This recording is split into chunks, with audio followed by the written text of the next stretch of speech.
इन video clip में असां चौथे सिपाही जी सूरे आले इमरान के 16 रुकू का 20 रुकू जो तर्जुमो ॿुधंदासीं। बिस्मिल्लाहिर्रहमानिर्रहीम। ए ईमान वारो, जेकॾहिं अवां काफ़िरनि जी चवण ते हलिया त अव्हांखे पोयनि पेरनि ते मोटाए छॾींदा, पोइ अवां नुक़सान वारा थी मोटंदा, बल्कि अल्लाह अवांजो मौला आहे ऐं उहो सभ खां भलो मददगार आहे। ऐं सिगो असां काफ़िरनि जे दिलनि में रोब विझंदासूं, उन्हीअ करे जो उन्हनि अल्लाह जो शरीक ठाहियो जंहिं ते उन्हीअ को दलील न लाथो आहे ऐं उन्हनि जे रहण जी जाइ दोज़ख आहे ऐं बेइंसाफ़नि जी कहिड़ी न बुछड़ी जाइ आहे। ऐं बेशक अल्लाह अव्हांखे पंहिंजो वाइदो सचो करे ॾेखारियो जॾहिं अव्हां उनजे हुकुम सां काफ़िरनि खे क़त्ल करे रहिया हुआ। तेसि ताईं जो अव्हां कमज़ोरी ॾेखारी, हुकुम में इख़्तिलाफ़ करण लॻा ऐं अव्हां बेफ़रमानी कई, उन बाद जो अल्लाह अव्हांखे अव्हांजे पसंदि जी ॻाल्हि ॾेखारे चुको हो ऐं तव्हां मां कंहिं दुनिया खे घुरी ऐं तव्हां मां को आख़िरत जी आरज़ू रखे पियो, पोइ उन्हीअ अव्हांजो मुंहुं उन्हनि खां फेरायो त जीअं अव्हांखे आज़माए ऐं बेशक अव्हांखे मुआफ़ कयो ऐं अल्लाह मुसलमाननि ते फ़ज़ल कंदो आहे। जॾहिं अव्हां मुंहुं मथे करे वञी रहिया हुआ ऐं पुठी फेराए कंहिंखे नथे ॾिठव ऐं ॿी जमायत में असांजो रसूल अव्हांखे सॾे रहियो हो, पोइ अव्हांखे ग़म जो बदिलो ग़म सां ॾिनई ऐं मुआफ़ी उन्हीअ करे ॿुधाई जो अव्हांजे हथां वियो। ऐं जेका अव्हां ते मुसीबत आई उनजो ॾुख न करियो ऐं अल्लाह खे अव्हांजे कमनि जी ख़बर आहे। वरी ग़म खां पोइ अव्हां ते आराम जी निंड लाथाई जो अव्हांजी हिकु जमात खे घेरे रही हुई ऐं हिकु टोले खे पंहिंजे साह जी ॻणती परेशान कयो हो। अल्लाह ते बेजा गुमान करे रहिया हुआ, जाहिलियत जहिड़ा गुमान, चवनि था उन कम में असांजो को वस बि आहे। तू फरमाए इख्तियार त समूरो अल्लाह जो आहे। पंहिंजे दिलनि में लिकाइनि था जेको तव्हां ते ज़ाहिर नथा कनि, चवनि था त जेकॾहिं असांजो को वस हुजे हा त असां हिते न मारिया वञूं हा। अव्हां फरमायो त जेकॾहिं अव्हां पंहिंजनि घरनि में हुजो हा तॾहिं बि जंहिंजो मारजण लिखजी चुको हो से पंहिंजे कोस जी जायुनि ताईं निकिरी अचनि हा। ऐं हिन करे त जीअं अल्लाह अव्हांजे सीननि जी ॻाल्हि आज़माए ऐं जेकी तव्हांजे दिलनि में आहे उनखे खोले ज़ाहिर करे, ऐं अल्लाह दिलनि जा राज़ ॼाणंदो आहे। बेशक जेकी अव्हां मां फिरी विया, जंहिं ॾींहुं ॿई फ़ौजूं पाण में मिलियूं हुयूं, उन्हनि खे सदन कमनि सबबि शैतान ई लग़्ज़िश ॾिनी ऐं बेशक अल्लाह उन्हनि खे मुआफ़ी ॾिनी। बेशक अल्लाह बख़्शणहार बुरदबार आहे। हे ईमान वारो, उन्हनि काफ़िरनि वांगुरु न थिजो जो पंहिंजनि भाइरनि बाबति चयो जॾहिं उहे सफ़र ते या जिहाद ते थिए विया, जेकर असां वटि हुजनि हा त न मरनि हा ऐं न मारिया वञनि हा।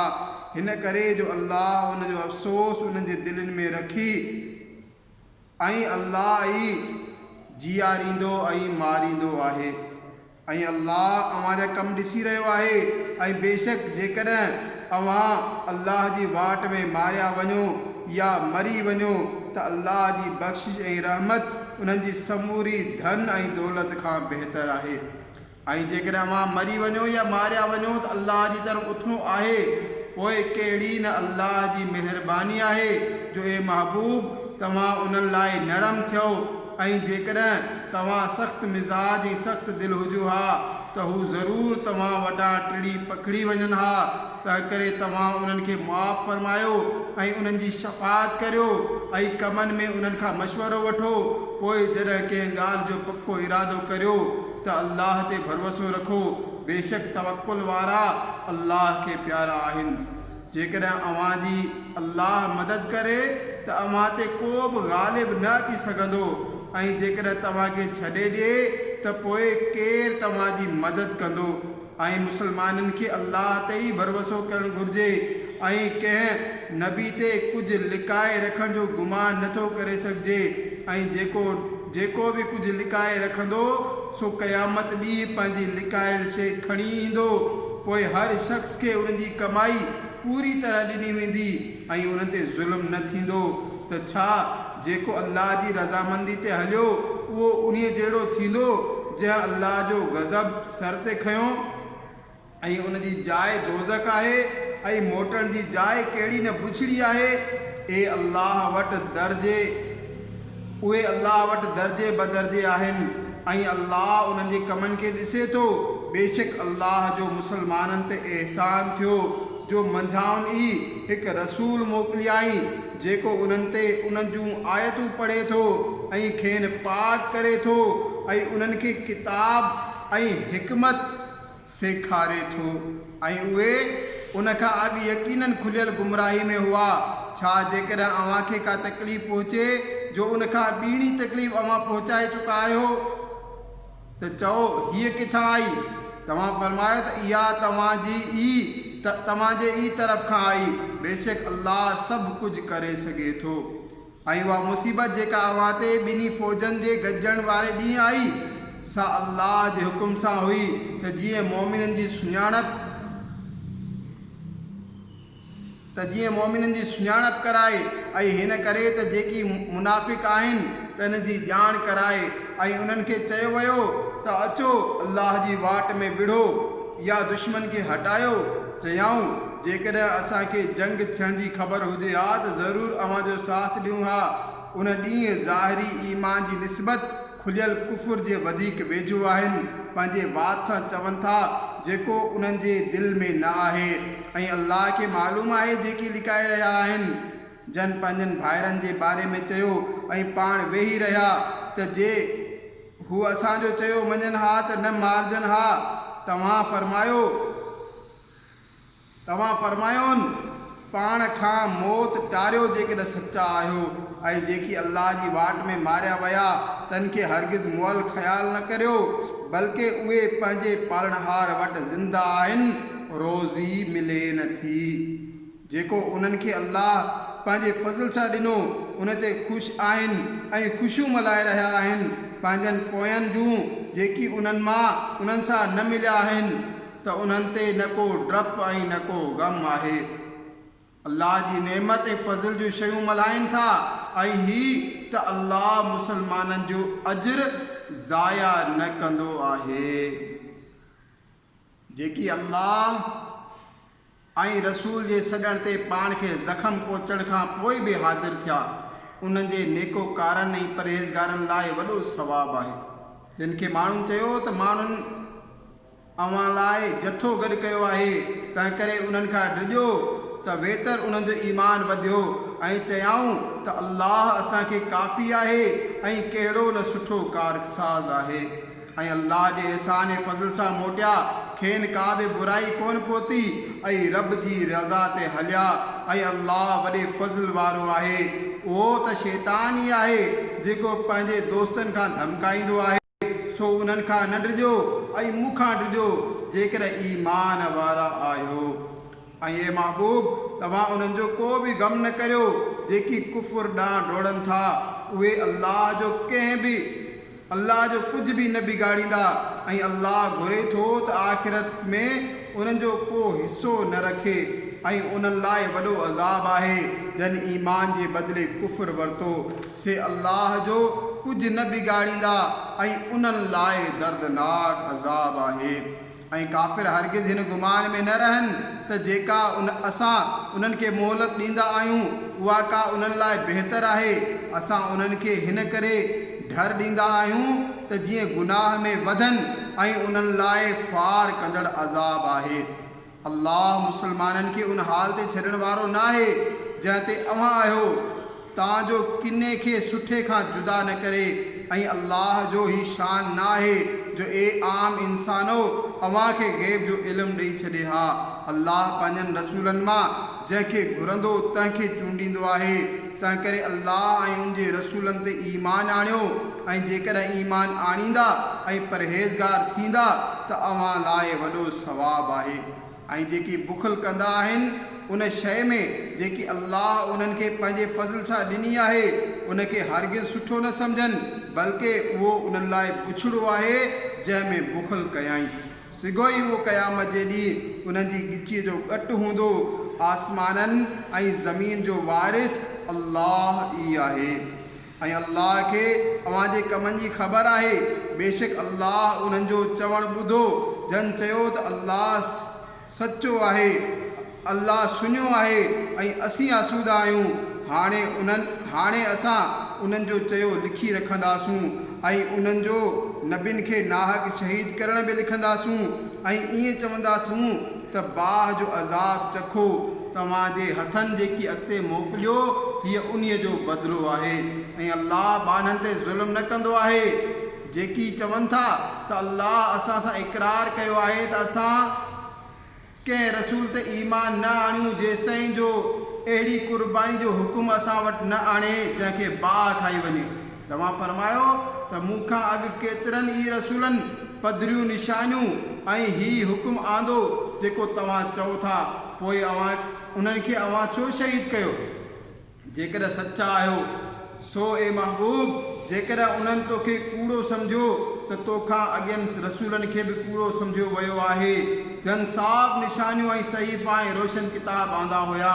हर साह वारे खे मौत चखणो आहे ऐं अव्हांखे उजूरात क़यामत में ई पूरा मिलंदा। जेको बाह खां बचाए बेहिश्त में दाख़िल कयो वियो सो मुराद खे पहुतो। ऐं दुनिया जी ज़िंदगी त ठगीअ जो सामान आहे। बेशक ज़रूर अव्हां जी आज़माइश थींदी अव्हां जे मालनि ऐं जानियुनि में, ऐं बेशक ज़रूर तव्हां अॻियनि किताब वारनि ऐं मुशरिकनि खां घणो कुझु बुछड़ो ॿुधंदा। ऐं जेकॾहिं तव्हां सब्र कयो ऐं बचंदा रहो त उहो वॾी हिम्मत जो कमु आहे। ऐं यादि करियो जॾहिं अल्लाह पको वाइदो वरितो उन्हनि खां जिन खे किताब अता थियो, तव्हां ज़रूर उनखे माण्हुनि सां बयानु कजो ऐं न लिकाइजो। उन्हनि उनखे पंहिंजी पुठीअ पुठियां उछलाए छॾियो ऐं उन जे एवज़ बेकार मुल वरिताऊं। सो केतिरी न बुछड़ी ख़रीदारी आहे। हरगिज़ उन्हनि खे न भाए जेकी पंहिंजे कए ते ख़ुशि थियनि था ऐं घुरनि था त बिना कम जे उन्हनि जी तारीफ़ थिए। अहिड़नि खे अज़ाब खां हरगिज़ परे न ॼाणंदा ऐं उन्हनि लाइ दर्दनाक अज़ाब आहे। ऐं आसमाननि ऐं ज़मीन जी बादशाही अल्लाह जे लाइ आहे ऐं अल्लाह हर शइ ते क़ादिर आहे। बेशक आसमाननि ऐं ज़मीन जी पैदाइश राति ॾींहं जे फेर घेर में निशानियूं आहिनि अक़लमंदनि लाइ, जेकी बीठे ऐं वेठे ऐं पासनि भर अल्लाह खे यादि कंदा आहिनि ऐं आसमाननि ऐं ज़मीन जी पैदाइश में गौर कंदा आहिनि। हे असांजा पालनहार, तो ही बेकार न ठाहिया आहिनि, तोखे पाकाई आहे, असांखे दोज़ख जी अज़ाब खां बचा। हे असांजा पालनहार, बेशक तो जंहिंखे दोज़ख में विधो उनखे ज़रूर तो ख्वार कयो ऐं ज़ालिमनि जो को मददगार न आहे। ए असांजा पालनहार, असां हिकु पढ़े ॾींदड़ खां ॿुधो जेको ईमान लाइ पढ़ो ॾिए पियो त पंहिंजे पालनहार ते ईमान आणियो, पोइ असां ईमान आंदो। ए असांजा पालनहार, तूं असांजा गुनाह बख़्श ऐं असांजूं मदायूं मेट ऐं भलारनि सां असांजो मौत कर। ए असांजा पालनहार, असांखे उहो ॾे जंहिंजो तो असां सां पंहिंजनि रसूलनि जी मार्फत वाइदो कयो आहे ऐं असांखे क़यामत जे ॾींहुं ख्वार न कर, बेशक तूं वाइदे खिलाफ़ी न कंदो आहीं। पोइ उन्हनि जे पालनहार संदन दुआ क़बूल कई त अवां मां अमल कंदड़ मर्द या औरत जी महिनत न विञाईंदो आहियां। अवां पाण में हिकु आहियो। पोइ जिन हिजरत कई ऐं पंहिंजनि घरनि मां कढिया विया ऐं मुंहिंजी वाट में सताया विया ऐं विढ़िया ऐं मारिया विया, ज़रूरु उन्हनि जूं सभु मदायूं मेटींदुसि ऐं ज़रूरु उन्हनि खे अहिड़नि बाग़नि में दाख़िल कंदुसि जिन जे हेठां नहरूं वहनि थियूं।